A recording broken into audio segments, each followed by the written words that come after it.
there's something about Melanie that just draws people to her. And she's got this light about her that just shines. She's just a terrific champion for the health of Jacksonville. When I was a little girl, we would go to serve homeless on Thanksgiving. And it was kind of like, as my sister got older and was able to drive, that became our routine, that we would go and we would serve homeless and then come home and have our own Thanksgiving. So I remember that was something that made me realize how blessed we were, to have, because there's so many people that just didn't have anything.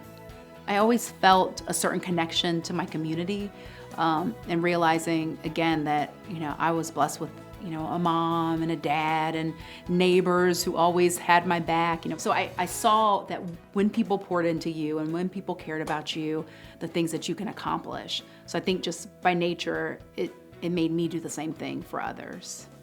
I have access to tens of thousands of people, and, that in itself forces that responsibility, that if I can do something good for my community, if I can do good for the people who I'm reporting on, if I can expose something that's happening that no one would ever know unless we reported on it, that gives me that responsibility and that need to do it, not just say I'm doing it, or not just turn a blind eye or just focus on me and my family.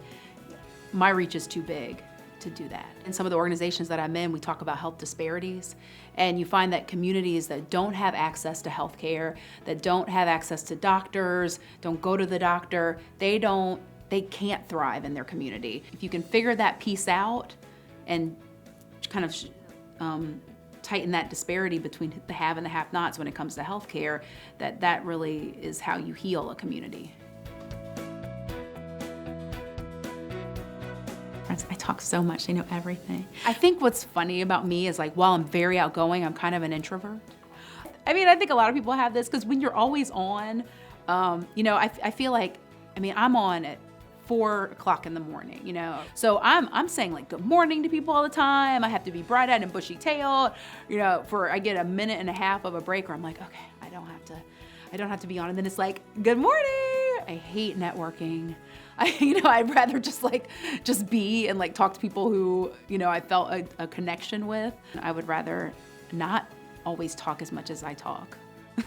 My daughter says to me, she's like, "Mommy, I just can't stop talking and I don't know why." And I'm like, "I know, me too."